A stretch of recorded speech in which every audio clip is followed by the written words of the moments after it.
समेत शिखरजी तीर्थ स्थल को झारखंड सरकार ने पर्यटक स्थल घोषित करने के विरोध में मंगलवार को जिले भर में जैन समाज के लोगों ने विरोध स्वरूप व्यापार प्रतिष्ठान बंद रखे।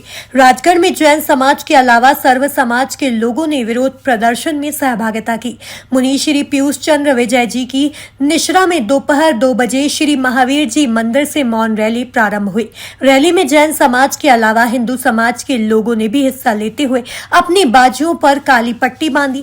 रैली मुख्य मार्गों से होते हुए पालिका निधि कॉम्प्लेक्स पहुंची। इस दौरान राष्ट्रपति के नाम का ज्ञापन एसजीओपी आरएस मेड़ा को सकल जैन श्री संघ सहित समाज के अन्य संगठनों द्वारा सामूहिक रूप से सौंपा गया।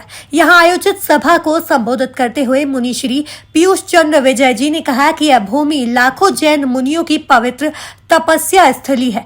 इस सिद्ध भूमि का कड़ पावन होने से इस पर्वत को शाश्वत तीर्थ का दर्जा प्राप्त है। पर्यटक क्षेत्र घोषित होने से पर्यटक यहां पर धर्म विरुद्ध कार्यों में वृद्धि होगी। इससे तीर्थ क्षेत्र प्रदूषित हो जाएगा। दिलीप पुराणी ने कहा कि सरकार के इस निर्णय से जैन समाज की भावनाएं आहत हुई हैं। पर्यटन क्षेत्र बनने से तीर्थ की पवित्रता समाप्त हो जाएगी।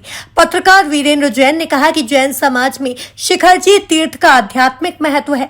पर्यटन बनने से तीर्थ की पवित्रता खत्म होगी। जो समाज देश कुल टैक्स का 25% टैक्स देती है, उस समाज के लिए सरकार के लिए निर्णय बदलना चाहिए। इस दौरान समाज के दिलीप पुराणी ने कहा कि समेत शिखरजी जैन समाज की आस्था का केंद्र है। इस अवसर पर सांसद प्रतिनिधि डॉक्टर बल बहादुर सिंह छड़ावत ने कहा कि समेत शिखरजी तपों की भूमि है। जैन समाज की इस लड़ाई में 36 कोम जैन समाज के साथ है। नपा उपाध्यक्ष अजय जायसवाल, भाजपा नेता गोपाल सोनी, नीलेश सोनी, मुकेश कावड़िया आदि ने संबोधित किया। संचालन पत्रकार दीपक जैन ने किया। आभार ज्ञानेंद्र मूर्त ने माना। आज जैन समाज द्वारा सड़कों पर उतर के ज्ञापन दिया गया और नगर बंद भी था, क्या है पूरा? जैसा कि आप सब लोगों को पता है, जैन समाज के सर्वोच्च आस्था एवं श्रद्धा का केंद्र समेत शिखरजी जो कि झारखंड में स्थित है, उस समेत शिखरजी तीर्थ को झारखंड प्रशासन द्वारा पर्यटन क्षेत्र घोषित किया गया है। पर्यटन क्षेत्र घोषित होने से वहां पर अनेक प्रकार की असामाजिक और अवांछित गतिविधियां संचालित होगी। उन अवैध गतिविधियों के संचालन से हमारे जैन समाज की भावनाओं को, जैन समाज श्रद्धालुओं की भावनाओं पे कुठाराघात होगा, जो हमें किसी भी स्थिति में मंजूर नहीं है। इसके साथ ही इस तीर्थ क्षेत्र को, जिस प्रकार हमारे संपूर्ण देश के अंदर अनेक हिंदू तीर्थ हैं जिन्हें शासन प्रशासन ने समय समय पर पवित्र क्षेत्र घोषित करके इस प्रकार की गतिविधियों को प्रतिबंधित किया है, ठीक उसी प्रकार हमारे समेत शिखर तीर्थ को भी पवित्र क्षेत्र घोषित करके इस प्रकार की अवांछित गतिविधियों को संचालन पर अविलंब प्रतिबंध लगा दिया जाना चाहिए। हमेशा से जैन समाज एक शांतिपूर्ण और एक धार्मिक संस्थान समाज रहा है, जो हमेशा से देश के साथ कदम से कदम ताल करता है और देश के विकास में हर संभव योगदान देता है।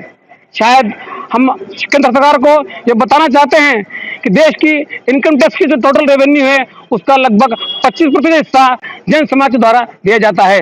यदि जैन समाज देश के विकास में इस प्रकार का योगदान करता है तो उसकी भावनाओं के साथ खेलने का किसी सरकार को कोई अधिकार नहीं है। हम भी ये चाहते हैं कि प्रशासन भी हमारी भावनाओं को समझे और समग्र जैन समाज जो संख्या में जरूर अल्पसंख्यक है, किंतु भावनाओं में और व्यापार के क्षेत्र में और देश के विकास में उनका बड़ा महत्वपूर्ण योगदान है। हमारी इस योगदान को ध्यान में रखते हुए सरकार हमारी भावनाओं को समझे और सम्मानित करे। यदि सरकार ने हमारी इन भावनाओं पर ध्यान नहीं दिया, हमारे शांतिपूर्ण और अहिंसक रास्ते से हमारी बात को नहीं मानी, तो हमें निश्चित ही हमारे गुरु भगवंतों के मार्गदर्शन में हमें उग्र आंदोलन करना पड़ेगा। और जिस प्रकार से सरकार जिस भाषा में समझेगी, उस भाषा में सरकार को समझाने का प्रयास हमारे द्वारा किया जाएगा। हमारे मुनि भगवंत ने घोषणा की है, यदि एक पखवाड़े के अंदर सरकार ने इस संबंध में कोई निर्णय नहीं लिया तो वे दिल्ली जाकर आमरण अनशन तक भी करेंगे। इसकी भी विधिवत घोषणा उनके द्वारा की जा चुकी है। हम नहीं चाहते हैं कि इस आंदोलन में संतों को उतरना पड़े। हमें चाहते हैं कि हमारे समाजजन जो बात कर रहे हैं, सरकार उसी को समझ ले और हमारे संतों को इस क्षेत्र में न उतरने दे, क्योंकि यदि संत एक बार मैदान